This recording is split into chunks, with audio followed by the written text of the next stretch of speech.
So welcome back student, my name is Vijay और आप सभी लोगों का दोबारा से ही पाठशाला के चैनल में स्वागत है। आप सभी लोगों ने क्लास 12 की तैयारी बहुत अच्छी तरीके से शुरू कर दी होगी। आई होप सभी लोग अपनी तैयारी में बहुत शिद्दत से जुटे होंगे। अब यहाँ पे कल जब मैं लाइव क्लास कर रहा था तो लाइव क्लास के अंदर सबसे बड़ा डाउट था बच्चों को, क्वेश्चन तो आंसर लोगों को पता था लेकिन मैथ क्वेश्चंस के अंदर बहुत दिक्कत हो रही थी। टोटल 6 चैप्टर आने हैं। इस वन शॉर्ट वीडियो के अंदर मैं सारे मैथ क्वेश्चंस को कवर करूंगा जो ऑफकोर्स आपके टर्म 2 बोर्ड एग्जाम से रिलेटेड है। 12th क्लास की जो सीरीज़ पॉलिटिकल साइंस की है, जितने भी इंपॉर्टेंट क्वेश्चंस होंगे वो तो हम लाइव लेंगे ही लेंगे, लेकिन ये आपकी आखिरी तैयारी होनी चाहिए जिसमें आप पूरी तरीके से जितने भी मैथ क्वेश्चंस है ना वो कवर करेंगे। मैं आपको गारंटीड दे रहा हूँ, मैंने काफ़ी पेपर एनालाइज करने के बाद फाइनली डिसाइड करा है जो मैंने इस वन शॉट वीडियो में जितने भी मैथ के क्वेश्चंस लिए वो आपकी अंडरस्टैंडिंग डेवलप कर देंगे कि इस तरीके से आपको मैथ के क्वेश्चन को हैंडल करना है। दोस्तों अब आपको ये जानकारी होनी बहुत अच्छी तरीके से ज़रूरी है कि अगर आप लास्ट ईयर के जो भी जिनके पास सैम्पल पेपर रखे होंगे या आपने किसी से लिए होंगे तो उसमें कुछ चैप्टर्स नए नहीं हैं, क्योंकि टर्म 2 के अकॉर्डिंग अगर आपको पता हो तो कुछ बदलाव हुए हैं और जो बदलाव हुए हैं उसमें से जो वर्ल्ड वाली बुक है उसमें से 3 चैप्टर और उसके बाद जो इंडिया वाली बुक है उसमें से 3 चैप्टर। वर्ल्ड वाली बुक से लगभग देखा गया है कि इसमें वर्ल्ड वाला मैप भी पूछा गया है और प्लस इंडिया वाला मैप, पॉलिटिकल मैप भी पूछा गया है। पर इंडिया वाले मैप में तो डायरेक्टली सिर्फ इंडिया वाले चैप्टर में तो सिर्फ इंडियन मैप ही पूछा जाएगा। तो यानी कि सिलेक्टेड 5 मार्क्स का अगर क्वेश्चन आना है तो 5 मार्क्स लाना कोई बड़ी बात नहीं है। अगर आप लोगों ने इन 6 चैप्टर की कमांड काफ़ी अच्छी तरीके से करी हुई है तो आई गारंटीड यू कि आपकी अंडरस्टैंडिंग इतनी डेवलप होगी कि ई पाठशाला के चैनल पे मैंने आपको काफ़ी कुछ चीज़ें सिखाने की कोशिश करी है। अगर आपको पता हो तो हमने 20 मिनट की सीरीज़ अपलोड करी है ताकि आप जल्दी से क्विक रिवीजन कर सके। आपको लगता है कि आपके पास टाइम है तो आप इंडिया वाली बुक और वर्ल्ड वाली बुक एक्सप्लेन सीरीज जो डिटेल में बताई गई है आप उन्हें भी स्टडी कर सकते हैं। स्टडी करने के बाद 20 मिनट की सीरीज़ देखिए एंड आई होप दैट कि आपका इतना कॉन्सेप्ट तो क्लियर हो ही जाएगा कि पूरे चैप्टर में मेन क्या है, क्वेश्चन आंसर्स कहाँ से पूछे जाते हैं और चैप्टर में मेन कंटेंट क्या है। तो ऑफ कोर्स बस मेरा कहना यही है कि कभी स्टडी गली भूल के आया करो जी। कहने का मतलब 12th क्लास की पॉलिटिकल पढ़नी है तो प्लेलिस्ट पे जाइए। प्लेलिस्ट पे आपको 20 मिनट की सीरीज़ मिलेगी। वन शॉट वीडियो है, बहुत जल्दी क्विक रिवीजन होगा, चैप्टर का पूरा कंटेंट समझ में आएगा। 6 चैप्टर है, मुझे लगता है अगर 20 मिनट अगर आप देखते हैं तो कुछ कुछ वीडियो 10 मिनट की भी है, तो लगभग आप 2 से 3 घंटे के अंदर चैप्टर को ख़त्म कर लेंगे और उसके बाद मैथ के क्वेश्चंस को आप एनालाइज कर पाएंगे। अब यहाँ पे दोस्तों आपने समझना क्या है, आपने समझना ये है कि मैथ के क्वेश्चन क्या डायरेक्टली पूछे जाएंगे, कभी भी डायरेक्ट मैथ के क्वेश्चंस कभी भी नहीं पूछे जाएंगे। आपके एनालाइज आपके दिमाग पे एग्जामिनर ऐसा सेटअप करना चाहता है कि इन फ्यूचर जब आप कंपटीशन लेवल के एग्जाम की तैयारियां करेंगे, पीसीएस, यूपीएससी, तो वहां पे ना ये चीज़ आपको क्लिक कर जाएगी। ठीक है, तो एक एक करके स्टार्ट करते हैं। अब मैप का पैटर्न चेंज हो गया। पहले हम लोग क्या करते थे, मैप फाड़ते थे, फिल करते थे और हम दे देते थे, लेकिन अब क्या हो रहा है दोस्तों, आपको एग्जामिनर मैप दे देता है। मैप देने के बाद आपको ऐसा बनाना पड़ता है बॉक्स। अब आप मैप नहीं लगा सकते, कभी कभी मैप भी लगाना पड़ जाता है, लेकिन बॉक्स बना के इसको भरना बहुत ज़्यादा आसान हो जाता है और बच्चे पेपर के अंदर इसको कर देते हैं। अगेन दोबारा बता रहा हूँ, सिलेक्टेड क्वेश्चन है, इन्हीं क्वेश्चंस की तैयारी करनी है, दूसरे क्वेश्चंस की तैयारी नहीं करनी है। कुछ 1-2 चीज़ हो सकती है 19-20 की, कहीं से कुछ अलग आ जाए, लेकिन अगेन मैं कह रहा हूँ 20 मिनट की सीरीज़ अगर आप देखेंगे तो आपकी अंडरस्टैंडिंग डेवलप हो जाएगी और उस हिसाब से आप कर दोगे। तो यहाँ पे वर्ल्ड के मैप में कुछ सिनेरियो दिया हुआ है। इससे पूछा हुआ है कि वह देश का नाम बताइए जो ब्रिक्स का 11वें सम्मेलन 2019 में संपन्न हुआ था। यानी कि वह देश जिसमें ब्रिक्स का 11वां सम्मेलन 2019 में हुआ था। यानी कि ब्रिक्स क्या है, ऑफकोर्स नया टॉपिक ऐड हुआ है, हम लोगों को पता है अच्छी तरीके से। ब्रिक्स है ब्राजील, रशिया, इंडिया, चाइना और साउथ अफ्रीका। यहाँ पे ये जो कंट्रियां हैं ये 2009 के अंदर आई थिंक क्रिएट हुई थी सभी लोगों ने एक साथ मिलके। अब ये बोला है कि 11वां सम्मेलन 2019 में कहाँ पे हुआ था, तो इस मैप में आपको दे दिया है और आपसे पूछ लिया है। तो ये बहुत इजी है। नंबर 1 ब्राज़ील में है तो आपको ए डालना है, यहाँ पे ये ए लिखा हुआ है और आपको ब्राज़ील जो है दोस्तों यहाँ पे आपको आंसर डाल देना है। ठीक है, ये ब्राज़ील, ऐसे आपने आंसर डालना है और बहुत आसान आपके लिए हो जाएगा। नेक्स्ट, वह देश जो अपने विघटन से पूर्व सोवियत संघ का सबसे बड़ा पार्ट था। यानी कि ये तो सभी को पता है, आपने कोल्ड वॉर के बारे में पढ़ा था, तो बी वाला पार्ट है। यानी कि रशिया पहले यूएसएसआर था और यूएसएसआर से बड़ा कोई भी स्टेट नहीं था, लेकिन अब वो रशिया हो चुका है। तो इसीलिए बी वाले पार्ट में हमें क्या लिखना पड़ेगा दोस्तों, हमें रशिया लिखना पड़ेगा। देन क्वेश्चन है 2001 के अंदर WTO विश्व व्यापार संगठन, वर्ल्ड ट्रेड ऑर्गेनाइजेशन जैसे हम बोलते हैं, उसमें किसने भाग लिया, तो सी फॉर चाइना, चाइना ने क्या कहते हैं, सी फॉर चाइना ने पार्ट लिया था। दूसरा, आसियान के वह देशों का आसियान देश वह देश जो आसियान का संस्थापक देश है। देखो वैसे तो आसियान के 5 संस्थापक देश है ना, 5 संस्थापक देश है, फिलीपींस है, थाईलैंड है, मलेशिया है और एक और है। ये 5 सदस्य देश है, 5 बाद में जुड़े थे और फिर इनका झंडा बन गया था। लेकिन इसके अंदर सिर्फ देखो डी मेंशन कर रहा है यहाँ पे। अगर डी मेंशन कर रहा था दोस्तों, ये चीज आपको पता होनी चाहिए कि कौन से सदस्य के बारे में पूछ रहा है। तो ऑफकोर्स यहाँ पे डी मेंशन है, इसलिए हमें थाईलैंड लिखना पड़ेगा, ठीक है ना। तो ये जगह जो है थाईलैंड की है। हाँ, एग्जामिनर आपके साथ यहाँ पे झोलझाल कर सकता है, वो डी की जगह इंडोनेशिया पे डी डाल देगा और आप इंडोनेशिया सोचने में पड़ जाएंगे कि यार इंडोनेशिया है कि नहीं है। तो देख सकते हो नॉर्मल है। अगर आप वैसे भी अगर आपको थोड़ी बहुत भी नॉलेज होगी ना, तो भी आप इस क्वेश्चन को बहुत आसानी से कर देंगे, इसमें कोई बड़ी बात नहीं है। तो एग्जैक्टली कुछ ये ऐसे होना था, अगर हम लोग शुरुआती समय में इसको देते थे, जब पहले टिक करके देते थे तो हम पहले ऐसे देते थे, लेकिन अब पैटर्न चेंज हो गया क्योंकि इसमें एग्जामिनर आपके दिमाग के साथ खेल रहा है। Next question, the state which minister for communication in the first ministry of free India belonged. कहने का मतलब सिंपल सा है कि आप ये बताइए कि मिनिस्टर ऑफ कम्युनिकेशन जो भी बंदा था वो कौन से स्टेट से बिलोंग करता था। तो यहाँ पे दोस्तों यूपी है वो, ठीक है ना, यूपी में मैं आपको बता दूं कौन है वो है क्या कहते हैं, रफ़ी किदवाई करके इनका नाम है। ये बाराबंकी के आसपास के इलाके जो थे वहाँ के डिस्ट्रिक्ट से बिलोंग करते थे और बाराबंकी यूपी का पार्ट है, इसीलिए हमें स्टेट का नाम लिखना होता है, इसलिए हमने स्टेट का नाम लिखा। आपको पता होगा formal prime minister Morarji Desai ji बने थे इंदिरा गांधी जी के बाद। चौथे पहले ऐसे जो लीडर बने वो दोस्तों क्या कहते हैं, मतलब चौथे तो नहीं, तीसरे लीडर बने जो बिना किसी कांग्रेस की पार्टी के थे। वो कहाँ से बिलोंग करते हैं दोस्तों, वो बिलोंग करते थे गुजरात से।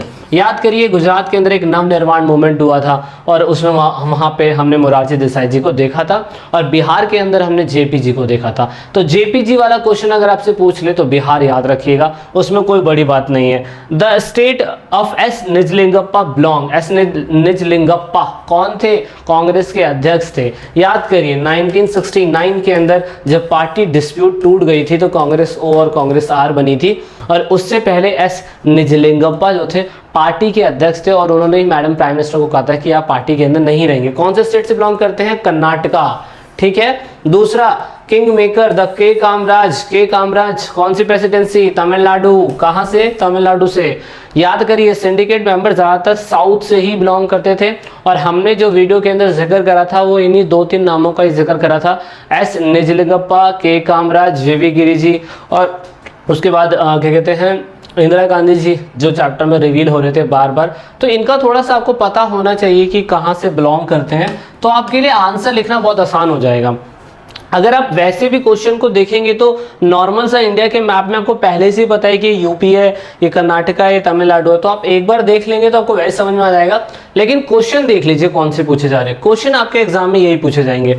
नेक्स्ट क्वेश्चन, नेक्स्ट मैप, ये भी मैप थोड़ा सा अलग है। अब यहाँ पे देखो फिर से इन्होंने संबंधित अक्षर और देश के नाम पूछ लिए हैं, तो इसमें क्या कर रखा है उन लोगों ने, अलग अलग तरीके से इन्होंने इसको मेंशन कर रखा है। इसमें बोला हुआ है कि 1989 के अंदर भारत ने जिस देश में सेना भेजी थी वो कौन सी थी देश, तो ऑफकोर्स वो श्रीलंका था। याद करिए वहां पे लिट्टे कम्युनिटी के बीच में दिक्कत चल रही थी और श्रीलंका जो है दोस्तों वहां पे हमने क्या कहते हैं अपनी पीस कीपिंग फोर्स जो थी वो भेजी थी, लेकिन हमें वापस भेजनी पड़ गई थी क्योंकि वो लोग कहते हैं कि आप लोग हमारे इंटरनल मैटर में क्यों आ रहे हैं, है ना। तो ये चीज़ हो गया था। दूसरा, वह देश जो भारत की पूर्व चलो की नीति का हिस्सा है। पूर्व चलो की नीति का मतलब है लुक ईस्ट पॉलिसी। याद करिए लुक ईस्ट पॉलिसी, और इसका नाम चेंज होके दोस्तों क्या हो गया, लुक ईस्ट पॉलिसी का इसका नाम चेंज होके हो गया मोदी जी के टाइम पीरियड पे, वो एक्ट ईस्ट पॉलिसी हो गया, है ना, एक्ट ईस्ट पॉलिसी हो गया। अब इसमें कौन सा देश है, ऑफ कोर्स यहाँ पे डी वाला देश है बांग्लादेश, ठीक है ना, बांग्लादेश है। याद रखिएगा आपको बांग्लादेश मेंशन करना होगा इसमें, और यहाँ पे ये कुछ ऐसा हमें देखने को मिलेगा, ठीक है, बांग्लादेश शॉर्ट में लिख दिया मैंने। तो ये चीज आपको नॉर्मल पता है, कोई बड़ी बात नहीं है। दक्षिणी एशिया का चारों तरफ से घिरा हुआ देश, ये रहा आपका चारों तरफ से घिरा हुआ देश नेपाल, ठीक है, नेपाल। और नेपाल से रिलेटेड एक मूवी भी आने वाली है, अगर आपको पता हो, अनेक, आयुष्मान खुराना की।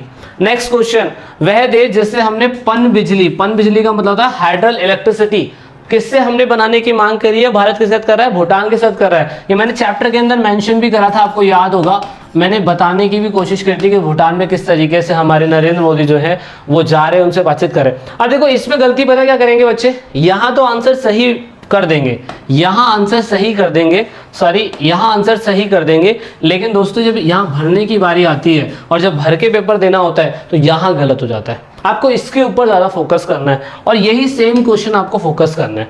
नेक्स्ट क्वेश्चन, ये वाला टफ क्वेश्चन है, वर्ल्ड के मैप से रिलेटेड है। ऑल्टरनेटिव सेंटर्स ऑफ पावर से सिलेक्टेड क्वेश्चंस अगर पूछे जाएंगे तो यही क्वेश्चंस पूछे जाएंगे। नंबर 1 क्वेश्चन, यूरोपियन संघ, जैसे हम यूरोपियन यूनियन बोलते हैं दोस्तों, उसका पुराना सदस्य याद करिए। यूरोपियन यूनियन बनने की शुरुआत 1992 में हुई थी और 1992 से पहले, मतलब 1992 के टाइम पीरियड पे कुछ देश थे और बाद में जुड़ते चले गए थे, लेकिन शुरुआती समय में कुछ सदस्य देश थे जिन्होंने शुरुआती समय में सबको साथ जोड़ने की कोशिश करी। तो यहाँ पे वैसे तो पुराने सदस्य देश बहुत सारे हैं, ऐसा नहीं है, बहुत सारे, लिथानिया है, एस्टोनिया है, लिथाविया है, बहुत सारी कंट्री है, लेकिन इसमें से पूछी हुई है कि ABCDE में से आपको बताना है कि कौन सी कंट्री जो है जो पुराना सदस्य देश यूरोपियन यूनियन का। दोस्तों यहाँ पे है आयरलैंड, ठीक है, तो सी देख लीजिए कहीं, अगर आपको उसमें मेंशन करना होगा बुक में, जैसा वो चार्ट ऐसा बनाने के लिए दिया होगा तो आपको यहाँ सी लिखना पड़ेगा, देन आपको यहाँ पे आयरलैंड लिख देना पड़ेगा, ठीक है। नेक्स्ट क्वेश्चन, यूरोपियन संघ का नया सदस्य देश, तो नए तो जुड़ते चले गए थे और अभी आई थिंक 28 है, एक देश निकल गया था तो 27 हमें लिखना पड़ेगा। और यहाँ पे नया सदस्य देश कौन सा है? पोलैंड। याद रखिएगा पोलैंड क्यों है दोस्तों नया, इसलिए क्योंकि जब USSR खत्म हुआ था तो USSR खत्म होने के बाद पोलैंड एक कंट्री बन गई और कंट्री बनने का उन्होंने कहा यूरोपियन यूनियन का सहारा ले लेते हैं, बिजनेस हमें मिल जाएगा यहाँ से, तो इसी वजह से, तो ए ऑप्शन के बाद आपको पोलैंड लिखना पड़ेगा। नेक्स्ट क्वेश्चन, यूरोपियन संघ का वह देश जो सुरक्षा परिषद का स्थायी सदस्य, सुरक्षा परिषद मतलब परमानेंट मेंबर। सोचिए कितना आसान है, परमानेंट मेंबर को याद करने का तरीका क्या है दोस्तों, मैंने आपको पहले भी बताया था, परमानेंट तरीका है एफ रेस याद रखिएगा, इससे आपको याद रहेगा। फ्रांस हो गया हमारा ये, ठीक है, ये रशिया हो गया हमारा, उसके बाद ये आपका अमेरिका हो गया, ठीक है, उसके बाद C फॉर चाइना हो गया और यहाँ पे E फॉर इंग्लैंड हो गया। अब क्योंकि इंग्लैंड जो है दोस्तों वो उसका पार्ट सदस्य नहीं है, फ्रांस उसका सदस्य देश है दोस्तों, तो इसीलिए यहाँ पे जो बी ऑप्शन आ रहा है वो बी ऑप्शन सही है, फ्रांस आपको लिखना पड़ेगा और बहुत आसान इसमें आंसर हो जाएगा, है ना, बहुत आसान है, सिलेक्टेड क्वेश्चन है, इन्हीं क्वेश्चन की प्रैक्टिस करनी है। 2016 के अंदर यूरोपियन संघ से कौन सा देश अलग हुआ, तो ऑफ कोर्स ये अलग हो गया यूके बोले तो इंग्लैंड बोले तो यूनाइटेड किंगडम, ये अलग हो गया, यूके अलग हो गया ना, और क्योंकि अब इसके टोटल 27 सदस्य देश बन रहे हैं। अच्छा दूसरा, 2007 के अंदर इन्होंने यूरो करेंसी बनाई थी, मतलब बनाई तो इन लोगों ने 1993 के अंदर थी यूरो करेंसी, जिन्होंने कहा था आपस में एक साथ व्यापार कर लेंगे सिर्फ एक ही करेंसी में, लेकिन एक कंट्री थी जिसने 2007 के अंदर क्या कहते हैं उसको अपनाया था। पहले तो उसने मना कर दिया था कि हम नहीं अपना रहे हैं, लेकिन बाद में उसने अपना लिया था। तो दोस्तों लास्ट ही कंट्री बची है वो है स्लोवाकिया। 2 कंट्रियां थी, चेकोस्लोवाकिया, तो चेको अलग है, स्लोवाकिया अलग है, तो स्लोवाकिया ने 2007 में यूरो करेंसी अपना ली थी। देख रहे हो, ये स्लोवाकिया वाला क्वेश्चन थोड़ा सा टफ था, लेकिन रैंडमली अगर आप देखें तो वैसे भी क्वेश्चन आपके लिए आसान है।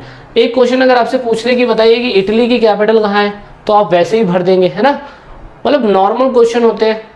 फ्रांस का पड़ोसी कहाँ है, पुर्तगाल, पोर्तुगीज और फ्रांस के बीच की कंट्री का नाम बताइए, स्पेन, तो नॉर्मल वर्ल्ड के मैप को आपको देखना पड़ेगा और नॉर्मल आप पढ़ लेंगे। दूसरा, चारों ओर स्थल से घिरा हुआ देश, तो ऑफकोर्स अभी हमने पूछा ये देश दोस्तों, ये देश नेपाल, ठीक है, वह देश जहाँ पे जातीय संघर्ष हो रहा था। जातीय संघर्ष का मतलब होता है एथनिक कॉन्फ्लिक्ट। एथनिक कॉन्फ्लिक्ट कहाँ हो रहा था दोस्तों, भाई तमिल इल्लम के बीच में और साथ में क्या कहते हैं सिंहली लोगों के बीच में, श्रीलंका में हो रहा था। दूसरा है वह देश जहाँ पर आज़ादी के बाद भी काफी लंबे समय तक सैनिक शासन रहता है, सेना का शासन, पाकिस्तान, ठीक है। दूसरा, वह देश जहां पर विश्व का सबसे बड़ा लोकतंत्र है, तो हमें पता है वी आर द इंडियंस, तो इंडिया का सबसे बड़ा लोकतंत्र है।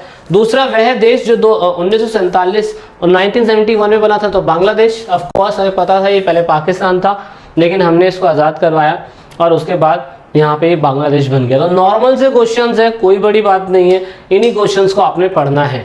नेक्स्ट क्वेश्चन, ये थोड़ा सा टफ क्वेश्चन है क्योंकि ये जो क्वेश्चन आ रखा है ये आपका इंडिया वाली बुक जो है उसमें जो लास्ट चैप्टर है उनमें से क्वेश्चंस पूछे गए हैं, तो ऑफ कोर्स वो आसान नहीं होंगे। ये कहीं पे नहीं मिले थे, ये मैंने ढूंढ के निकाले कहीं और से, ताकि आपकी एक वन शॉट वीडियो के अंदर ही प्रैक्टिस हो सके। अब यहाँ पे देख लीजिए 4 ही है मैप, तो वैसे भी नॉर्मली आप इसे मेंशन कर सकते हैं। नॉर्मली अगर आप देखें यूपी, बिहार है, कर्नाटक, तमिलनाडु और जम्मू कश्मीर है, लेकिन मेन बात है कि आपको इसका आंसर पढ़ के सही आंसर देना है, जब भी आंसर सही होगा। तो यहाँ पे वह राज्य जहां पूर्व प्रधानमंत्री वीपी सिंह निर्वाचित हुए थे, तो वीपी सिंह की सरकार जब बनी थी दोस्तों, तो हमें पता है कि वीरेंद्र प्रताप सिंह उनकी सरकार जब बनी थी तो वो कहां से निर्वाचित हुए थे, वो यूपी से निर्वाचित हुए थे। तो आपका पहला जो ऑप्शन आएगा बी, वो यूपी आएगा, याद रखिएगा, ठीक है। उसके बाद जून 1996 से लेकर अप्रैल 1997 तक एक पूर्व प्रधानमंत्री रहे थे कुछ टाइम के लिए। अटल बिहारी वाजपेयी का कार्यकाल 13 दिन का चला था। 13 दिन के बाद किसी व्यक्ति को अपॉइंट करा गया था जून में, और वो थे SD देवगौड़ा जी। वो सोचिए 1 साल के लिए हमारे प्रधानमंत्री रहे, बहुत छोटा कार्यकाल था, पता भी नहीं चला हमें। और एक और थे इंद्र सिंह गुजराल करके उनका कुछ नाम था, वो भी कुछ समय के लिए बने थे और हमें पता नहीं चला। तो ये पूछ रहे हैं कि वो किस राज्य से बिलोंग करते थे, तो याद रखिए कर्नाटका से बिलोंग करते थे। SD देवगौड़ा साउथ नेम है तो वैसे ही पता चल जाता है साउथ से है। वह राज्य जिसका संबंध मंडल आयोग से है। अब ये मैं बता देता हूँ कि मंडल आयोग के अध्यक्ष सदस्य जो था वो VP मंडल थे। VP मंडल आयोग का मेन काम था कि OBC के लोगों को एजुकेशन और साथ में क्या कहते हैं एजुकेशन और गवर्नमेंट जॉब के अंदर थोड़ी बहुत रियायतें देना। ये मैंने कल जो लाइव सेशन करा था मैंने उसमें बोला था इस क्वेश्चन को, तो ऑफकोर्स जिसने थोड़ा बहुत भी पढ़ा हुआ है तो भी वो बता देगा कि बिहार से बिलोंग करते हो, है ना। तो नॉर्मल क्वेश्चन है। दूसरा, वह राज्य जहां पर 1957 से लेकर 67 तक एक ही पार्टी रही थी, वो थी नेशनल कॉन्फ्रेंस। सरकार बनी रही कहाँ पे दोस्तों, जम्मू एंड कश्मीर में। यहाँ पे लंबे समय तक कांग्रेस थी ही नहीं।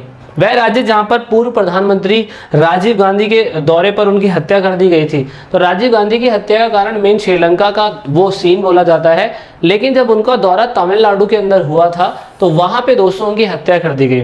आज की वीडियो में एक इंपॉर्टेंट न्यूज़ ये भी हो गई है कि उनकी हत्या जो करी गई थी और जिनको हत्यारा बताया गया था उनको अभी कुछ दिन पहले इतने टाइम के बाद रिहा भी करा जा रहा है। सोचिए कितनी लकली वीडियो है कि आपको एक इंपॉर्टेंट न्यूज़ भी मिल गई इसके अंदर। अब उनको रिहा करा जा रहा है, रिहा करना चाहिए या नहीं 37 साल के बाद, तो वो आपका डिसीजन है।